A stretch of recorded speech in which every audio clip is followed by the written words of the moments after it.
श्री सद्गुरु महाराज की जय। महर्षि हरिनंदन अभिनंदन ग्रंथ से गुरु संगति गुरु होई सो। आचार्य श्री बिल्कुल सरल हिंदी भाषा में प्रवचन किया करते हैं, जिसे कम पढ़े लिखे लोग भी आसानी से समझ पाते हैं, चाहे लाखों श्रोताओं की ही भीड़ क्यों न हो। ये स्थिरता और सहज भाव से बोलते हैं। पूर्व तैयारी करके ये कभी प्रवचन नहीं करते। सत्संग के सभा मंच पर आसीन होने पर इन्हें जो सहज स्फुरना होती है वही ये बोलते हैं। इनका प्रवचन संत वाणियों के आधार पर हुआ करता है, जिसमें कभी कभी ये गुरुदेव के मधुर संस्मरण सुनाते हैं और कथाओं तथा दृष्टांतों के द्वारा अपनी बातों को स्पष्ट करते हैं। ये बड़े निर्भिमानी संत हैं। अपने से छोटे महात्माओं का भी बड़ा आदर किया करते हैं। लाखों श्रोताओं के बीच भी ये सभा मंच से अपने से छोटे महात्माओं के लिए कहते हैं कि ये मुझसे विशेष जानते हैं। इनके सामने मेरा ज्ञान बहुत थोड़ा है। गुरुदेव के जीवन काल में आचार्य श्री ने गुरुदेव की सेवा करते हुए कुछ दिनों तक आश्रम स्थित शांति संदेश प्रेस के प्रबंधक का भी काम संभाला था।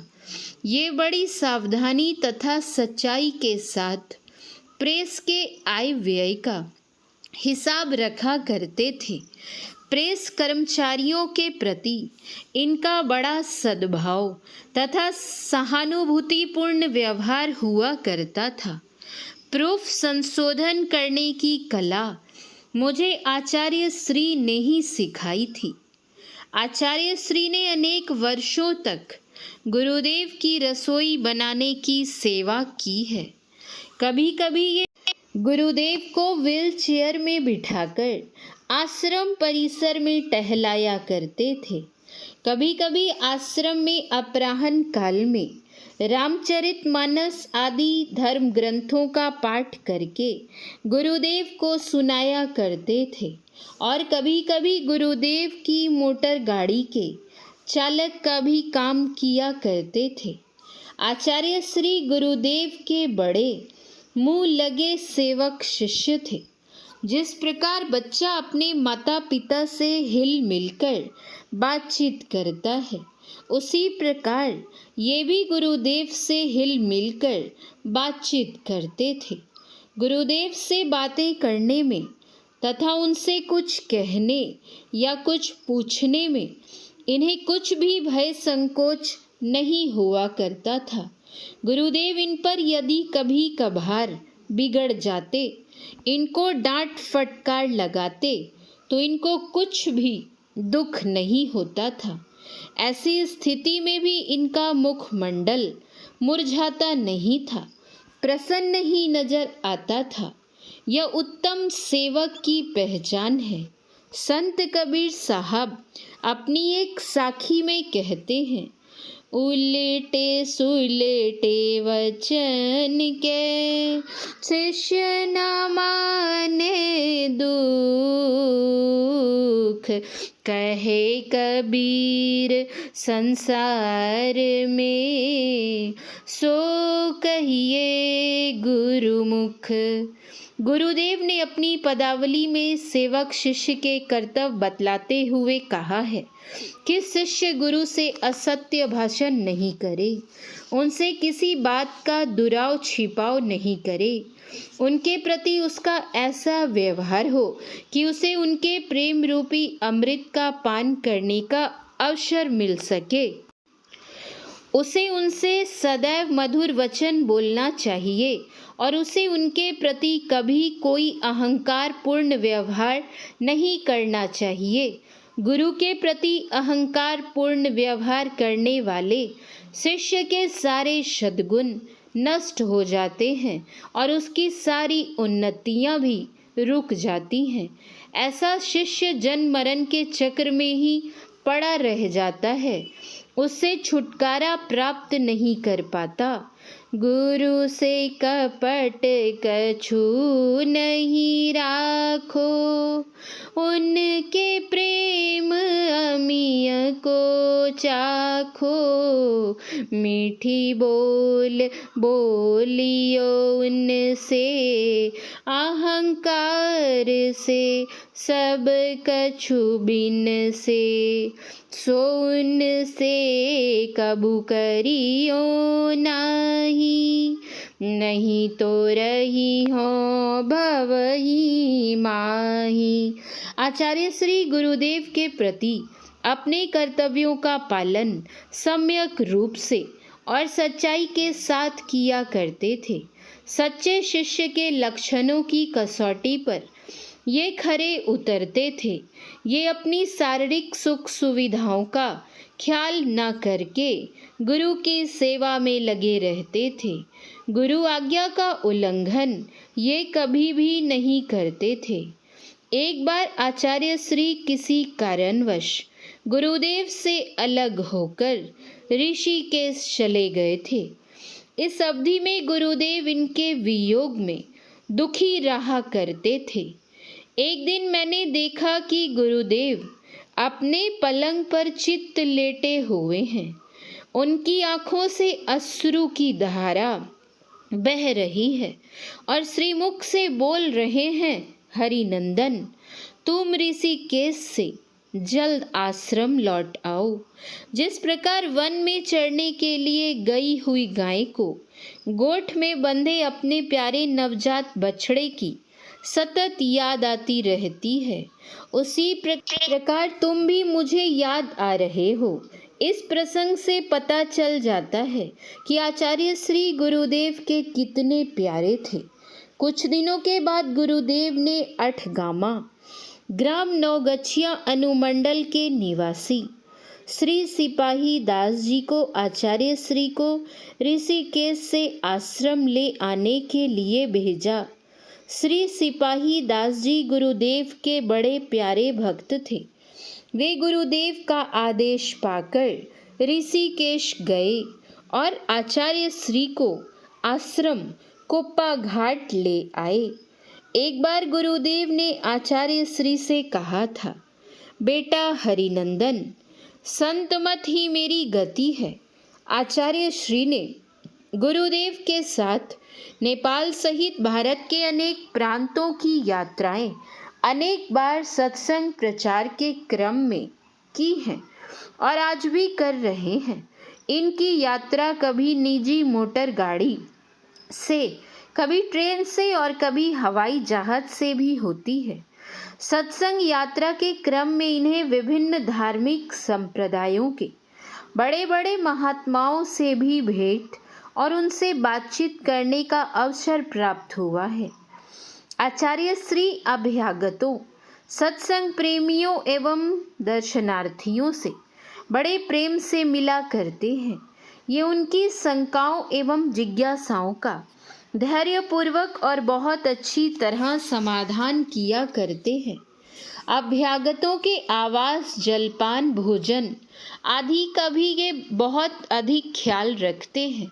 अपने पास आए हुए विशिष्ट लोगों को ये कुर्सियां भी बैठने के लिए दिलाते हैं। आचार्य श्री छोटा मोटा काम भी करने में संकोच नहीं करते। कभी कभी ये झाड़ू लेकर स्वयं कमरे की सफाई करने लग जाते हैं। स्वच्छता इन्हें बहुत अधिक प्रिय है। रहने के स्थान, बिछावन, पहनने ओढ़ने के वस्त्रों और घर के सामान को ये सदैव स्वच्छ पवित्र देखना चाहते हैं। आवास की वस्तुओं को ये सजाकर रखते हैं और सेवकों से भी रखाते हैं। आचार्य श्री बड़े ही सरल, नम्र, सहनशील, ईर्ष्या द्वेष रहित, धैर्यवान, व्यवहार कुशल और मधुर बोलने वाले हैं। ये सदैव सत्य सुहाता वचन बोला करते हैं। अकारण किसी का दिल दुखाना इनके स्वभाव में नहीं है। प्रत्येक दिन ये आश्रम अहाते में परिभ्रमण करके आश्रम की व्यवस्था की देखरेख किया करते हैं। और आश्रम वासियों को उचित निर्देश भी दिया करते हैं। इन्होंने आश्रम में भवन निर्माण संबंधी कई कार्य किए हैं जो बड़े ही प्रशंसनीय हैं। आचार्य श्री के आचार्य पद पर आसीन होने के पूर्व ही मैं कुप्पा घाट आश्रम में रहना छोड़कर संत नगर के अपने निजी आवास में स्थायी रूप से रहने के लिए आ गया था। जब आचार्य श्री आचार्य पद पर आसीन हुए तो कुछ आश्रम वासियों को साथ लेकर इन्होंने मुझसे एक दिन कहा, आप पुनः आश्रम आकर रहें, अब आपसे कोई काम नहीं लिया जाएगा। आप यहाँ मनमाने ढंग से रहें, पढ़े लिखें और सत्संग भजन करें। आपको रहने और खाने पीने की कोई दिक्कत यहाँ नहीं होगी। प्रेम, सद्भाव और आत्मीयता से परिपूर्ण आचार्य श्री की वाणी सुनकर मैंने उनके चरणों में घुटने टेक कर प्रणाम किया और हाथों को जोड़कर उनसे कहा, बाबा, मैं आपका बड़ा ऋणी हूँ। आप इसी प्रकार मुझ पर अपना स्नेह बनाए रखें। संत नगर में मुझे किसी प्रकार की असुविधा नहीं है। मैं तो आप लोगों के दर्शन के लिए प्रतिदिन पूर्वाह्न में आश्रम आ ही जाता हूँ। इस पर आचार्य श्री बोले, ठीक है, आप जहाँ रहें प्रसन्नता से रहें। गुरुदेव से मेरी ऐसी प्रार्थना है। आचार्य श्री के संपर्क में मैं लगभग 44 वर्षों से हूँ। ये सदैव मेरे प्रति सद्भावी, सहानुभूतिशील और स्नेहिल बने रहे। ये मेरा ख्याल रखना कभी नहीं भूलते। बीच बीच में ये मेरी खोज खबर अवश्य लिया करते हैं। हम दोनों के प्रेम संबंध में आज तक कभी थोड़ी भी दरार नहीं पड़ी। आश्रम से संतों के भक्ति पदों का एक संकलन प्रकाशित हुआ करता है। उसका नाम है संतमत भजन माला। एक बार सवाल खड़ा हुआ कि इस संकलन में छोटे लाल जी के भजन छपने चाहिए या नहीं।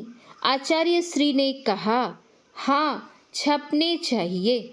छोटे लाल जी के भजन गांव नगर में सत्संगी लोग गाया करते हैं।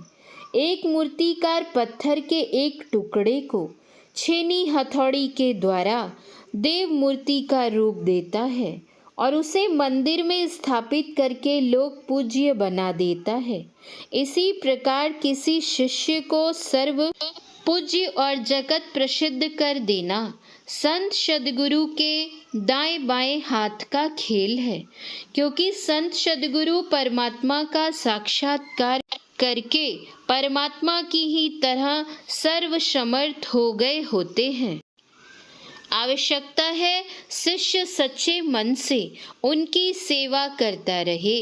सतगुरु दाता सर्व के, तू कृपिन कंगाल,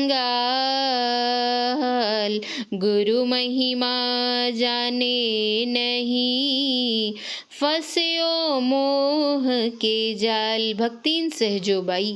गुरुदेव की सेवा करने का ही यह फल है कि आज आचार्य श्री गुरु पद पर प्रतिष्ठित हो गए हैं।